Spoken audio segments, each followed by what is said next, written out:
All right. So, welcome everybody and good afternoon. I'm Nihal Al-Busaidi and I'm a part of the MENA speakers team.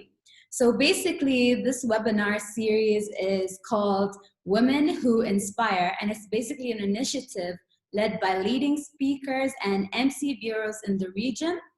And the part of our role in MENA speakers is basically to increase or expand the presence of female speakers in events around the world.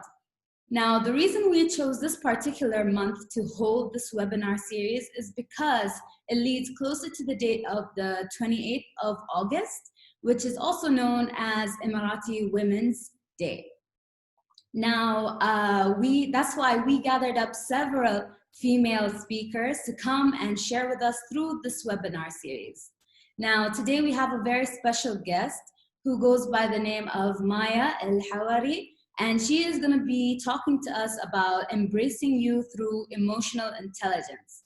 But before I can let her begin, I'd like to mention that there will be a Q&A session at the very end, and we will also have a chat box where you can engage with our speaker, and you can also interact with her throughout the entire webinar series. Now, without further ado, please help me welcome Maya. Welcome.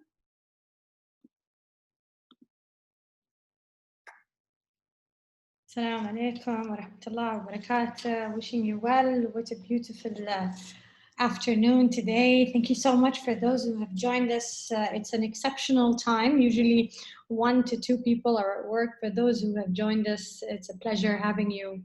And thank you so much for having me. So a little bit about myself before I start, but also the part about myself is also part of this webinar. And it's actually part of the story. So my name is Maya Al-Hawary, and I'm the first PhD scholar to research emotional intelligence and its effect on leadership. I'm also a TEDx speaker, a certified trainer. I trained around the Emirates about 900 hours on emotional intelligence, positivity, tolerance, soft skills, communication skills, leadership skills, and exceptional customer happiness. Also, I am the chairperson of the Board of Governors at Dubai Carmel School and the Director of Planning, consultant of operations and education. I've also taught in universities as an adjunct faculty here in Dubai, and I'm also very much of a humanitarian, and that's why I'm here with you today. I was given the title Ambassador Knowledge 2017-2018 from the UAE Red Crescent.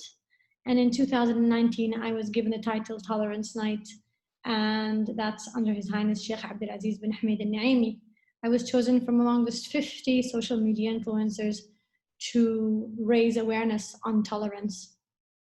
And in 2020, I was given the title Ambassador of Community Service, especially during COVID-19, where I dedicated all that I can, every platform that I could spare, and get on to raise awareness on becoming the better version of yourself and to embrace fear and to embrace the unknown.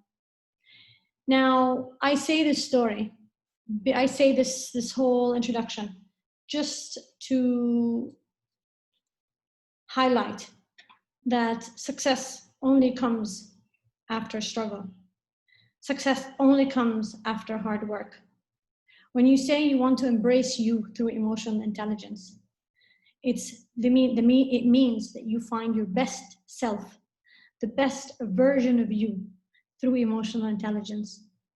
Emotional intelligence is something within you, something that you can learn. It's a skill that that begins to build in the first 5 years of a human being's life. But it's also a skill that if you didn't build it, you build it innately without feeling. It's part of your subconscious. You may know that the subconscious builds in the first 7 years of your life. So whoever you are today is really a mimic of your subconscious when you were a child of the first 7 years of your life. Subconscious is very tricky. We used to think a long time ago, 10 years and before, that the subconscious mind was a small part of your brain. And the conscious mind was the bigger part of your brain. So we used to think that we operate from a conscious mind. In fact, you only operate mainly through your subconscious mind. Research has shown 10 years and moving forward that your subconscious mind is what makes you today who you are. Does that mean that I can't help myself anymore? Does that mean that I am already set in stone, that I cannot become better? Of course not. The brain is just a muscle where if you train it and work on it and invest in it, you can become that better you. I have only gotten to these successes in my past 3 years.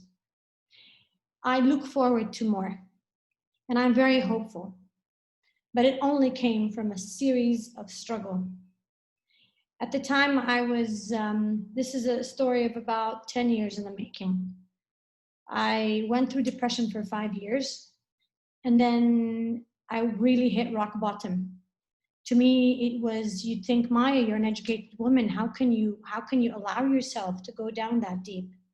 It wasn't in my control. I learned from that time that we think we are in control. We really aren't. You don't choose to be depressed. You don't choose to be sad. You don't choose to be afraid. You were either two things. Genetics plays a big role in what who you are, what your personality is like, but also your environment, how you were raised in the first 7 years of your life. That is what really makes it, those two factors. Does that mean I can't fix it? Not at all. The only trick is that you have to be enlightened. You have to come to a point in time where you think and you believe really and deeply that it's time to be enlightened. Enlightened and enlightenment does not come to anybody and everybody. Enlightenment is more of awareness, being aware of the difference between breathing and living. We all breathe. Any human being that is born on this earth, even with patients with cerebral palsy, brain damaged, they are living. No, they are breathing. They are breathing on their beds, on machines. We as such think that we're living, but we truly aren't. It is only those who are aware of their purpose. Purpose is a huge word. Emotional intelligence taught me that for you to really find the best version of you, you have to have meaning to your life. You have to have purpose. You have to have passion. Purpose comes from passion. It's that simple. But half of us don't know what our passion is, if not more than that. We really don't know what we want. If I were to ask you, what is your hobby? You'd say, I don't know if I have a particular kind of hobby. You'd say, or some would say, would be even shy to say, I don't have a hobby. I don't know. I don't know. I feel a little lost in that area. I remember when I was growing up in the 80s, everybody, their hobbies was swimming and reading. And if you didn't say swimming and reading when asked about your hobby, you are in deep trouble. People will judge you. Even your hobby had to be dictated. Can you imagine?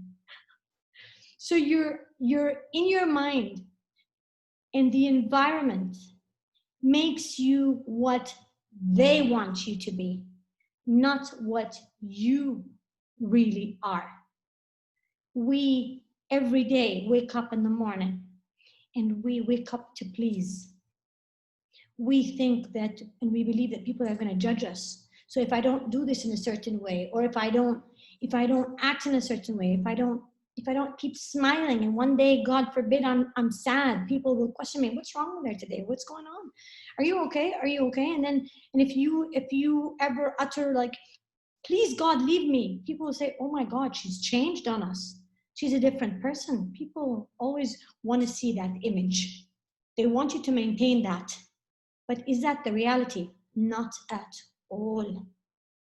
The reality is to embrace you with all of you, with all the beautiful greatness, things, views, heart, soul that you are, and the imperfections that you have. I call them imperfections. I don't call them negativity. I call them room for improvement. I don't call them bad. We are not perfect. If we were brought perfect, we wouldn't have been put on a land. I come from a monotheistic religion, Islam. And I know that all monotheistic are as such, religions are as such. We believe that this is a test. So if this is a test, then it's telling me, it's indirectly telling me that I'm not perfect and that there is a lot of hard work that you have to commit to, that you have to apply and you have to resolve. If I were to be on this earth alone, will it have been a test? Not at all. It wouldn't have been a test. It would have been a beautiful life, sitting in bliss and just enjoying the beauty of God's creation and just praying.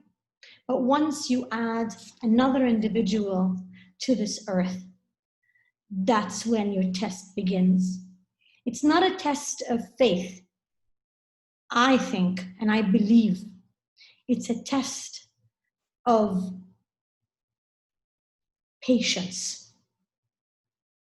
Do you have that might and will and patience to work hard on yourself?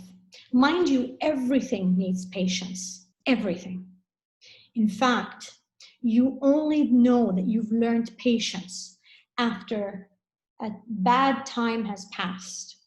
So if we look at COVID-19 and what we've learned from COVID-19,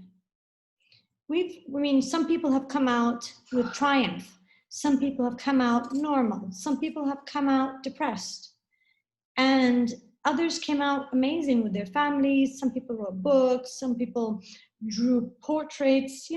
People have different ways of bringing their best self when they're in confinement or when they're in quarantine. But when you realize that you're out and about today, you realize that once upon a time, about 3 months ago, I was in quarantine. I was locked down. I was asked to not leave the house and see my loved ones. After it passed, you look back and you say, wow, I actually endured that. I actually was able to manage. That equals, I have a new kind of patience that is brought in you without you even feeling. You think you're not patient, but you are. It's a skill.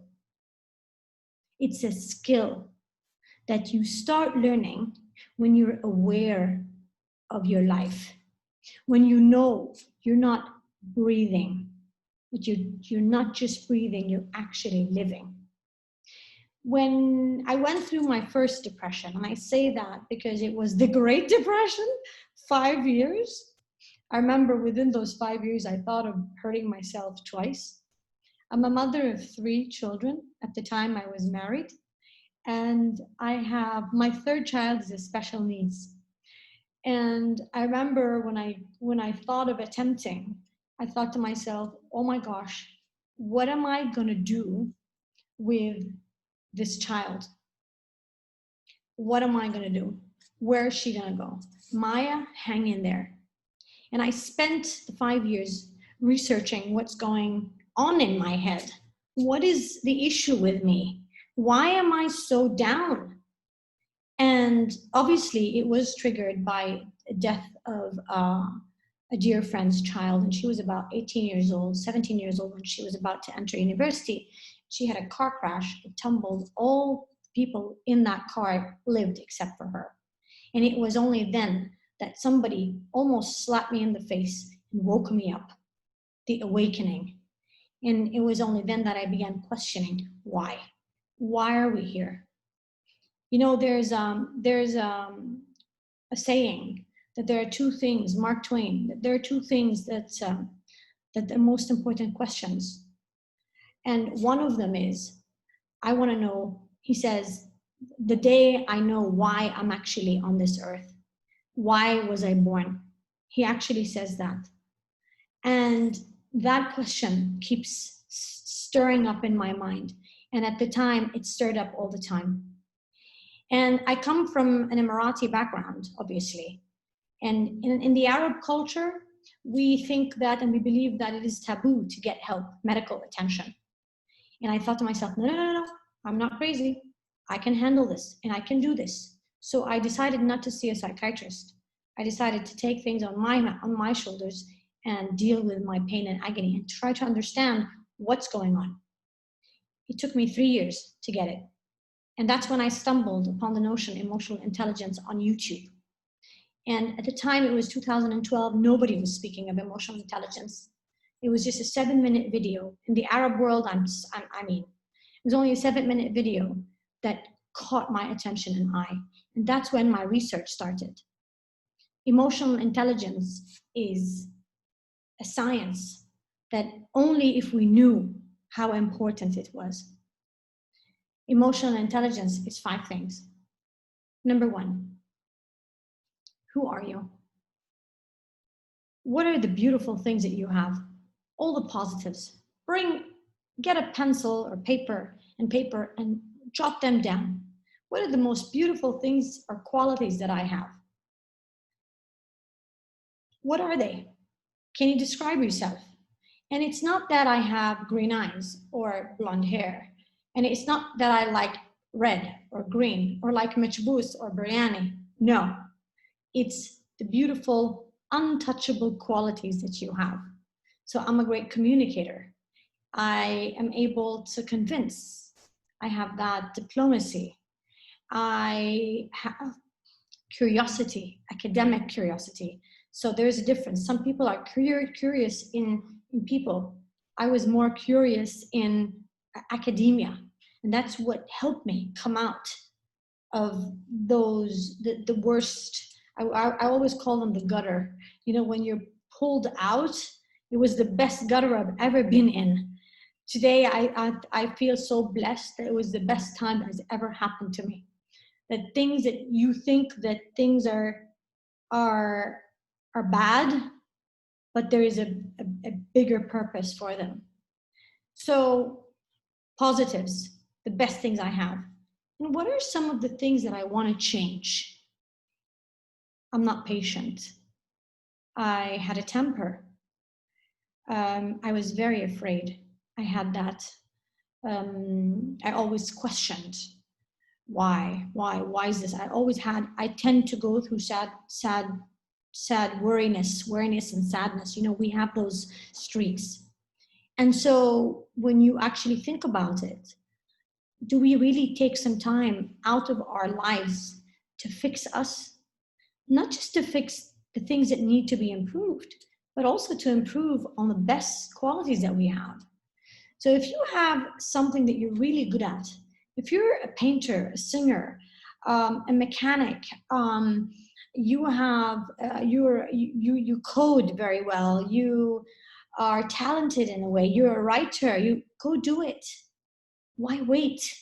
Why are we waiting on and not investing in the great things that we have to make us greater, to make us better? We tend to say, well, I don't have time. Maybe when I have time. Well, that's lame. You have to make time for you. Who is more important than you? You are the most important being there is on this earth. It is because of you that all those around you exist the way they are. So it's because of if imagine the universe without you, it's not going to be the same. It's not going to be the same taste. You make a difference. There is a purpose for you in this life. And you will only find this purpose if you understand really and fully who you are. We say, look at yourself in the mirror, assess yourself, fix it. In fact, a lot of people don't like to face their egos. A lot of people don't like to face the fact that they're not humble, that they're actually very rude, that they are impatient, and that they are very grumpy around people, and they blame people, and they're all the time they backbite each other, and they backstab each other. Do we really have the courage to see that in us? To see the bad in us? We don't. We only want to see the beautiful. We only want to see the perfect. I don't know why we have this ego that is eating away from our best selves. From getting to our best selves, our egos are eating us away. Put ego aside and fix you. So, who am I? Then, second is fix you. So, who am I? How can I fix me? So, for me, I was sad all the time. I had to get help. The last 2 years, I got help. I went to a psychiatrist, got my therapy, and got my medication. I've been off medication for 3.5 years now, 2.5 years. And I'm so blessed that I'm here today speaking to you, because we're taught and we teach our children every day and then, sharing is caring. But in fact, people, as they grow older, they don't share because nobody cares. And they don't share because nobody wants to feel sad around you. You know, if you're a sad person, nobody wants to be around you, so why even share? And we don't know how to share. We don't know, we're shy to share. People judge. Number 3, when you fix you, you're then able to wake up motivated to work. You're then able to improve you. You're then able to, you know, when you say wake up happy in the morning, I remember I was giving a motivational talk to one of the big companies, semi-government companies in Dubai. And there was about 250 people, including the CEO and all the vice presidents in the company. It was in a ballroom. And I remember I asked a question, how many people in this room, in this hall, wake up happy in the morning? And in fact, I said, please say the truth, not because your CEO is there. Then only 3 people out of 250, I kid you not, raised their hands. They had the courage to say, yes, we wake up motivated in the morning, and we wake up with a purpose and with, let's go get them, that attitude. Why? We just don't have time. We didn't give ourselves the time, the peace and quiet to find the better version in us. The better version in you is there. You just need to literally put it down. Think with all your being and honesty and say, how am I going to fix me? Gosh, dear Lord, please help me. I was talking to my son today, and I told him, Mom, you know, teenagers go through a lot of peer pressure, and a lot of, especially with COVID-19, it was a hectic time. They were away from their friends and social, you know, being at home and social distancing and everything like that. And he says, Mom, I feel sad. And I said, why? I don't know. And he says, but positivity seems to be difficult. Absolutely yes. Absolutely yes. Success doesn't come but from hard work. Happiness, success, happiness comes from success. When you succeed, you're happy. Yes, you're content. Which means hard work equals happiness. Hard work equals contentment. There's no such thing as happiness when you're just sitting, laying down and just doing nothing. It doesn't work that way. When you lose weight, or when you decide to get that ripped body. You have decided to dedicate yourself and to dedicate your physical muscles and limbs to hard work. You're not going to get that muscular body tone unless you actually get that body working. Again, it goes back to no pain, no gain. So how can I even assume that happiness is something that is just fed to me? No, sir, and no, ma'am. Nobody will give you anything. If there's anything that I learned in the past 8 years, nobody gave me nothing. Nothing. No, I owe nobody anything. That's a great feeling. When you have pulled yourself out. And there are examples, and that's why I've dedicated my career, and I've decided, and I know it in me that this is my purpose. My purpose is to raise awareness on mental health for long life learners, adults. Children will always find their teacher, their bigger brother, their older sister, their mother, their father, their aunts. They will always find that guidance. But once you hit adulthood, you're on your own. People will look at you in a different light. They will judge the hell out of you. And you're expected. And every mistake you do, it counts. And it counts like people are sitting there counting. And the most important person that is judging you is you. Your worst critic is yourself. We always say that. I am my worst critic today, Maya is. And I always remind myself not to be hard on myself. That's part of emotional intelligence. If you're the type that makes yourself guilty, that's something that you need to improve on. If you are the type that feels guilty towards everybody and you feel like you need to break an arm and a leg, think again. That's something you need to change. I am the queen of volunteering. I know of volunteering. I've been volunteering since 2014. And at one point, you do feel abused. It's normal. You will only feel abused if you don't put the right intention to it. So your intention is what will make you feel good. It's what will make you feel that it is, I don't care what people want me to do, I will do it. I don't care about their intentions. I know my intentions are that I want to give because that's my purpose in life.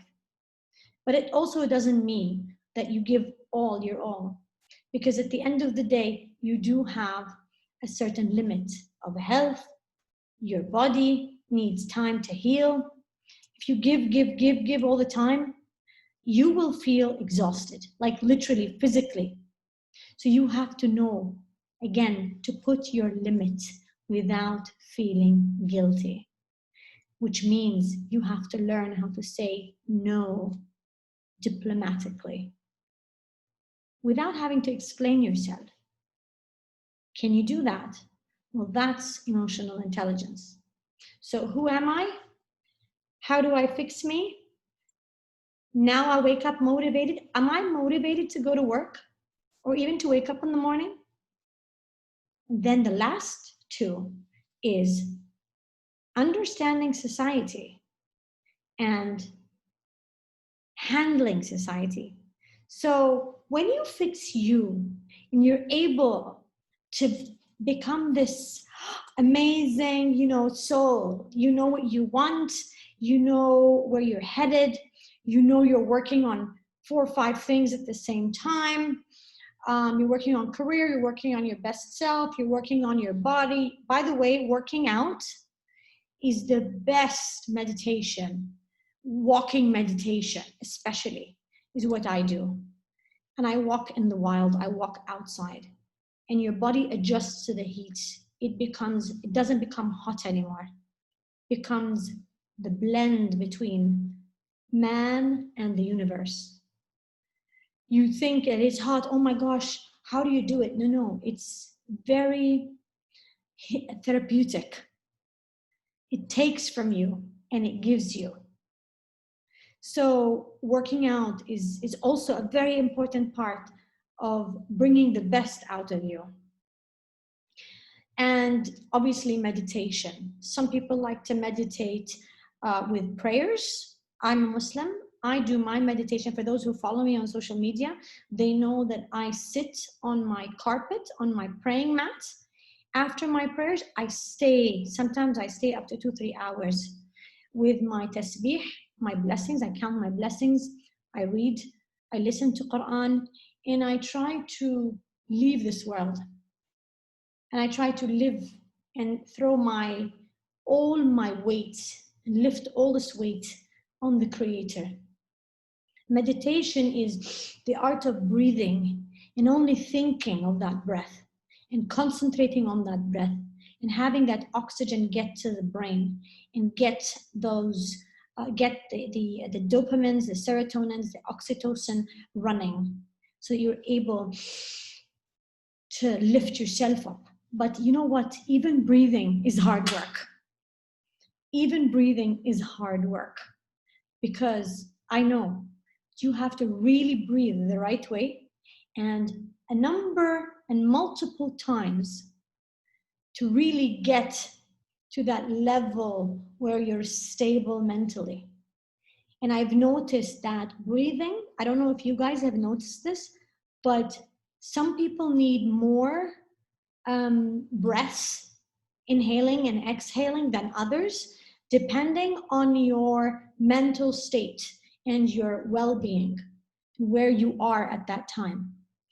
But make it a point to breathe and meditate however you feel fit, and don't forget that workout. Now, when you work on your best self, now it's time to give back to people. Only after loving you and being the best you is when you're able to concentrate with others and give them the best version of you. If I were to ask you, why would I even work on me to end up giving? Why don't I just give and finish? It's because that's the issue with mankind. That's why people don't give enough. And that's why people question giving. And that's why people question, he must be using me. He must be abusing me. You need to work on you to realize that the Creator or your existence in this earth, in this universe, is meant to love. To love. So when you say, I love you, we were brought up to say not that. We're not supposed to say that because it's taboo. You're not supposed to show your love. You're supposed to hide it. No, we've hidden it so much that it's turned into anger, into wars. That's why you see so much hate over love, because a lot of cultures have been raised and brought up that way. But if you really look down on the essence of existence, of mankind, is to give, and to give with love. Let me explain. So a trees, they need to make chlorophyll. And to make chlorophyll, they need carbon dioxide. Carbon dioxide. When you walk in the wild, in the forest, or I walk in Al-Khawanij and they have nice trees around. When you breathe in oxygen. But then when you exhale CO2.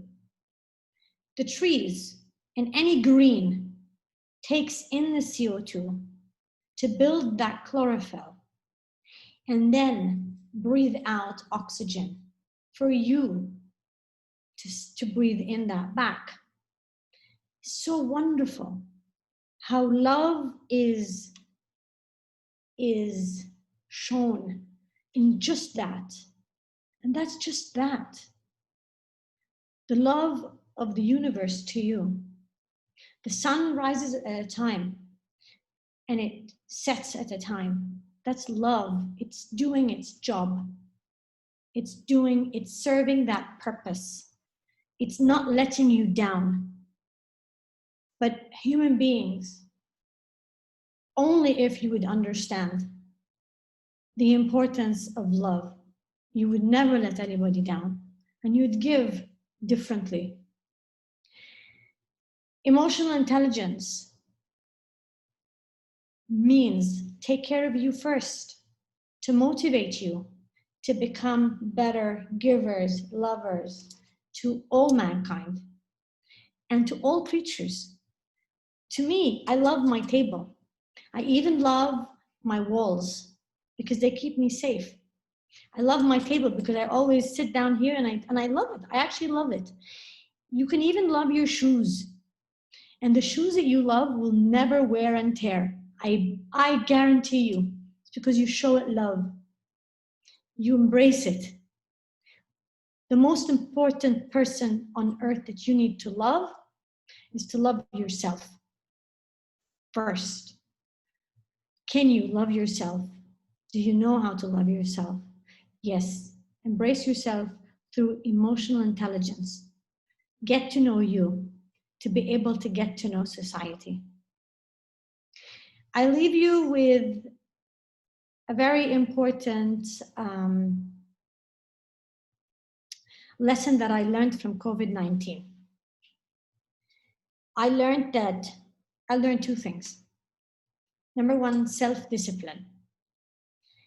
I remember I was about 3 weeks into lockdown in Dubai, and we were not allowed to even drive the car. I wasn't allowed to see my family. And I was single at that time. I was alone with my children. And I remember that I felt handcuffed just as the lockdown. And I thought to myself, Maya, you're this emotional intelligence queen, come on. And then after 3 weeks, I decided that's it. I said, that's it, I am done. And then I put down a list of chores / duties / habits that I want to accomplish, that I want to be done. I even set a time for me to wake up in the morning and a time to sleep, just as you were going to work. And I did have a day job at the time, but it took a while to start because I come from a school background, yeah? And online learning took a while to start. So it took like about 3 weeks until we went live and online. And it took me that long to understand that embrace even your sadness, embrace your fear, embrace the fact that you can't bear it, live it. Don't ignore your feelings. For you to become self-disciplined, you need to accept you. That's the first part of loving yourself. For me to love myself, I need to accept me. And then I need to work on me. And the way I did it, I literally did a list and said, I'm going to do this, and this every day. Remember, habits are built from 21 days to 40 days. And it is only then that you will be able to create a shift or reprogram a habit that you want to change. There's a research from Harvard that says 66 days that will really get you to reprogram that habit. Do you have that in you? Yes, you do. Can you do it? Of course you can. Do you have anything that's missing that's different than me? Not at all. But there's one thing that you need, and that is the persistence. This flame that I'm going to change. This need, you need to change. That's the only way you'll be able to self-discipline and to get that better version. So that's one part. The second lesson I learned, what you resist will persist. So whatever you're ignoring right now, whatever you're running away from, whatever emotion you're ignoring, whatever divorce, I remember I used to, go through roller coasters of anger and sadness and so and so, and rejection and resentment. And I used to say, no, I'm okay. I'm okay. I can do this. I'm okay. No. Be angry. Feel the rejection. Feel the sadness. Go through those emotions. Resolve every one of them. Understand why you're angry, but really understand why. Don't just touch the surface. Go deep down, because it's all about that subconscious that was built in the first 7 years of your life. That's why you're suffering today. You're not suffering because of the life you're living. You're not suffering because you can't handle this. You can. It's just that you have so much unresolved issues in your subconscious that you haven't faced, that will always persist, and they will always come back in some form or shape. What you resist will persist. Take care of yourselves and love yourselves, and give yourself the time. Get ready to be the best you for your family, for your children, for your career, for your team, for your company, for you, for your life, for the creatures. That love that needs to be ready to be spread. I wish you all the best.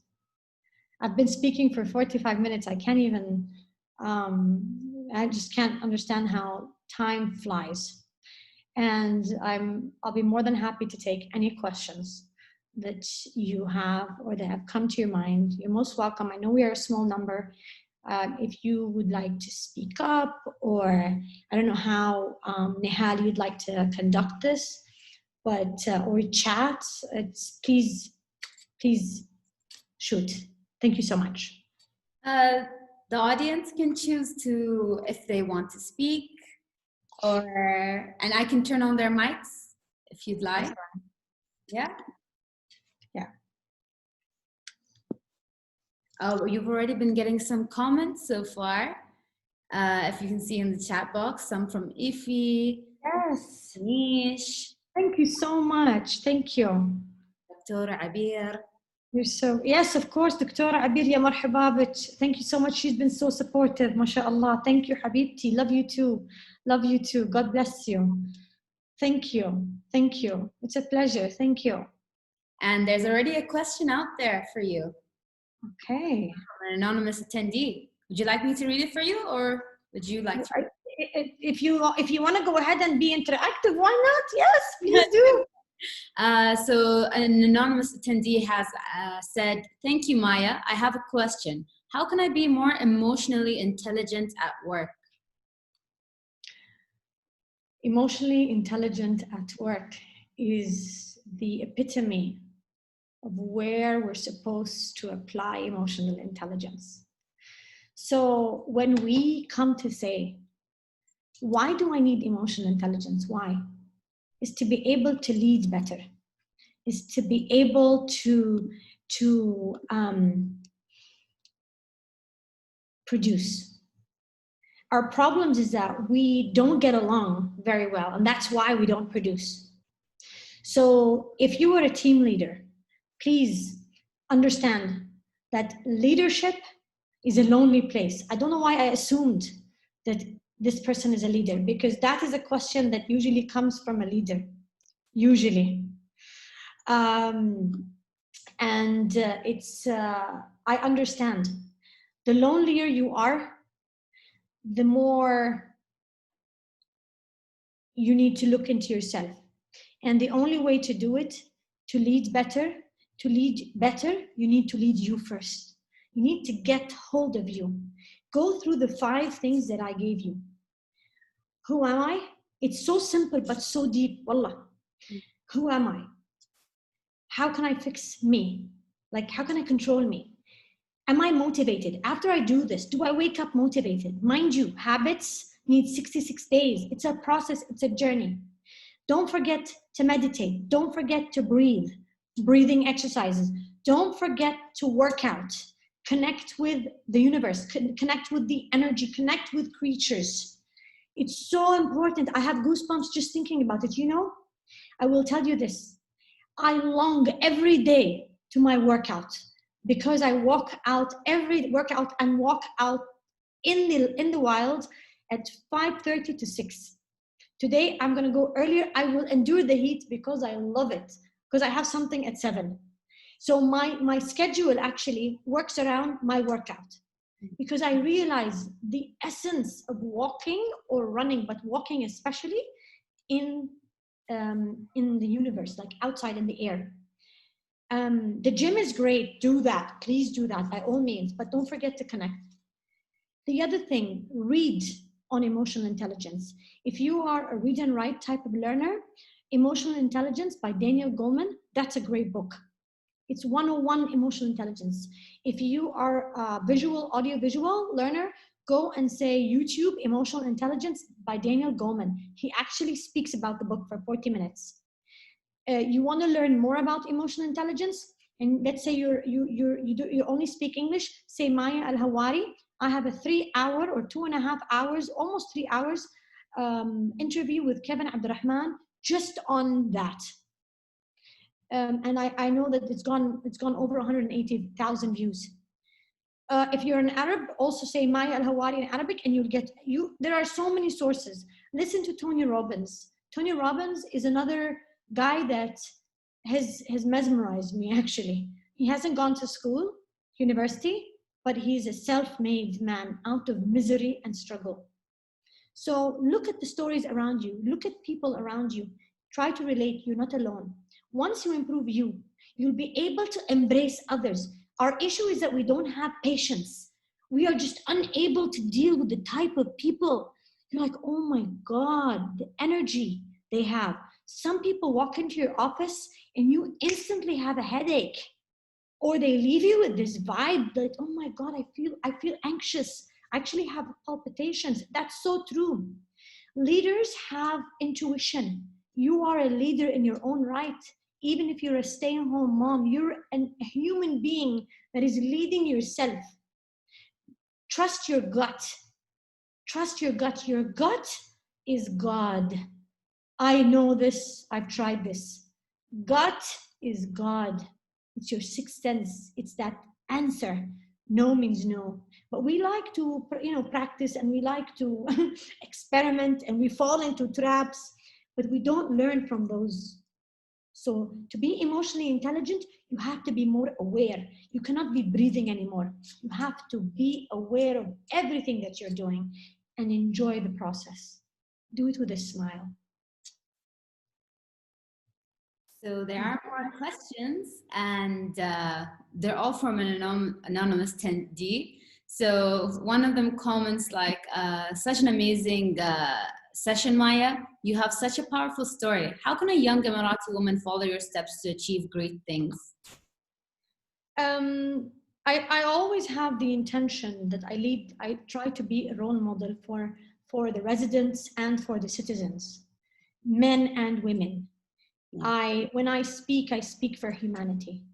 I would urge you to please, whatever, any questions, anything that you are stuck by, please go and look at my profile. I put it out there. I have Facebook, LinkedIn, Instagram, Snapchat, Twitter. Go look. I put myself out there for people to learn, for people to follow. It's no secret. I share my secret sauce. People don't share their secret sauce. They don't share their secret of success. I want to share it because my purpose is not to be selfish. Remember, we were not brought to be selfish. We were brought to love one another. So please, please go through my Instagram, go through YouTube, check out, observe, learn. Some things I can't just spoon feed. I can give you tips, but you have to do that research and realize the best self. You have different qualities than I. You have different qualities. They are qualities. They're not better. They're different. We are not better than each other. We're unique from each other. We're different, but we don't invest in those differences. Yeah. You see? So you have beautiful qualities. What are they? I invested in mine. Look at them and try to apply and see where are you in this world? Who are you really? And that's why I asked the question, who are you? Who am I? right? All right. What a nice answer. I like that answer. Go and check out your videos later. حبيبتي حبيبتي. And the last question I see here is Maya, what topics do you speak about at organizations? Do you do one-on-one coaching about emotional intelligence? I do. I've opened that recently in COVID-19. I never did so, and I'm not certified, I'm not licensed, but I'm an academic and I've come from suffering. So I'm an academic that knows what it tastes like to suffer and to succeed and to help. So I do one-on-one sessions such as this. This is a group session. So I will sit down and I will talk to you and listen to you and give you some advice. And it's really up to you to take it. So absolutely, yes. And some other topics, you name it, anything that has to do with self-confidence, self-esteem, fear, anxiety, fear of the unknown, fear of the future, fear, how do I handle me? How do I contain those bad thoughts? How do I calm myself down? I've gone through them. I know what it means. How do I stop myself from thinking of suicide? I know what it means. So absolutely, yes, I do. Right. Perfect. And then there is a question. There's Brian with a question. And he says, yeah, go ahead. Do you have some quick tips on how to say no? Oh my goodness, how do you say no diplomatically? This is how I say no. I'll give you an example. So what I would say is, I understand how this is so important for you, and I really know what this means to you. But I very humbly apologize. I really use very kind words. I never say no. And you know what? I think, I take it in, I think on how do I approach it. So I would always start with a thank you and bless your heart. And I mean it with all my being. And I appreciate their efforts and their work. And I say, I'm sorry, but I don't say, I don't lie. This is something that, don't lie. Don't not say the truth. I don't even like to use the word lie, but don't not say the truth. Always say the truth. And say, I'm so sorry, but I will have to decline. This topic is difficult for me, or it's something that is not of my interest, but I would be more than happy to help you in so and so area. Like, give them an option. Don't just shut the door. The worst thing as a leader is for a team member that I'm leading on this team. I'm a leader, and my team member always comes to me with a problem. For God's sake, come to me with a solution as well. Don't come to me with just the problem. So a great idea to say no, be kindly at the beginning, and say no, but give them an option where you can help them in so and so. That will save so much. And then there's a last question from Benish on chat. He asks, how do you control overthinking? You control overthinking by uncontrolling it. Like, you have to let go. You have to let go. You have to uncontrol the overthinking, which means you have to stop overthinking. Literally, you have to create that awareness. But there is one thing. You're overthinking for a reason. You were brought your life. Remember, we are a mix of two, genetics and environment. You overthink for a reason. Go find out why you're overthinking. Why? When did this start? When are you so aware? When was the moment where you're aware, where I overthink a lot? Wow, what's going on? Was it 17, 18? Was it 16? Was it 12? There must have been a point in time, something that triggered this. And because nobody guided you, it kept building and it became a habit. Remember, habits, 21 to 40 to 66 days. Can you imagine a habit of years? You think that's going to take 66 days? No, it's going to take longer. So brace yourself. Be patient. Don't give up. Please don't give up. Please. It took me 5 years. It took me 5 long years. And it took me 2 years just to get my head around what and who am I really? And I still go through rough times. I still go through sadness and anxiety, but I've learned to trust my intuition more. So I've learned to notice that my intuition is telling me, Maya, you're not liking this person. I don't be rude, but I pull myself out. I stop the interaction and I let go. I meditate, I breathe, I do, and I let go. Continue. I don't keep myself in that space. I move. We don't move on. And that's another reason why you overthink, because you're stuck in that position. You need to learn to let go. That alone will take some time. God bless you.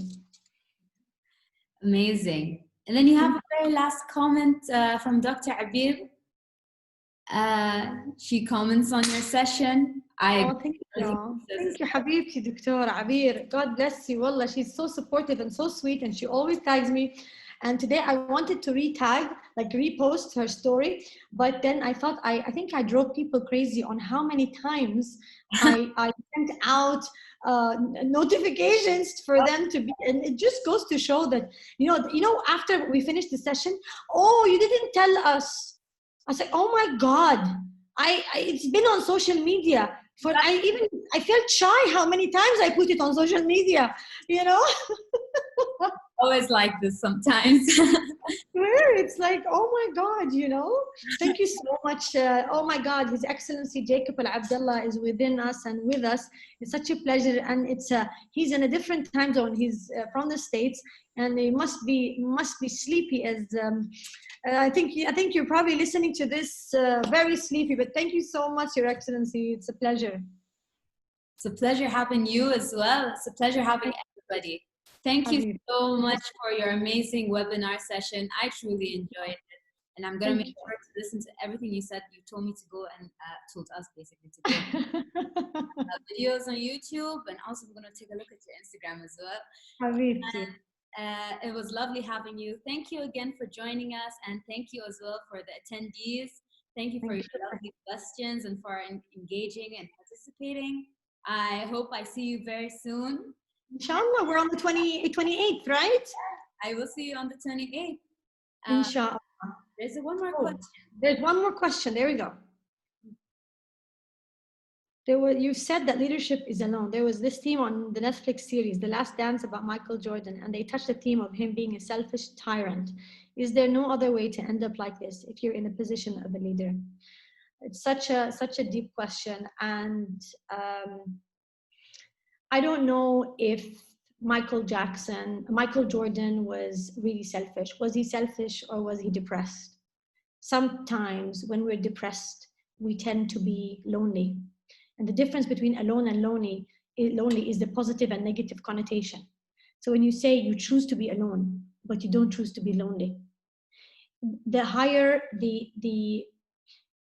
yes, you could be lonely in the top, but lonely in rank. As a leader, lonely, yes, because people think you know it all, you have it all. You tend to be lonely in thought and in theory. But you know how you can overcome being lonely? By showing humility. So some people really, really put on a different hat, and they get their hands wet, and they go down and they sit down with everybody, and they're different. They are a leader, but they share, and they are very humble that way. That's when you break that cycle of loneliness. So probably Michael Jordan could have been a selfish soul because he probably didn't know what to do and how to do. But remember that fame has its price. Michael Jordan couldn't walk in the streets without being followed, harassed. There was no peace. Do you think that's an easy life? Alhamdulillah, we are blessed that we have the journeys we have today. Remember, we all have our own journeys. And if you ever think that you are lonely at the top, yes, of course, but it is your choice to be humble and go down all to the bottom and be with the people and live that. That was lovely. Thank you for an amazing answer. Thank you. And unfortunately, we've run out of time, Yes. but this session was honestly amazing. Thank you Thank you. again. You're so kind. You're even amazing. And Thank you.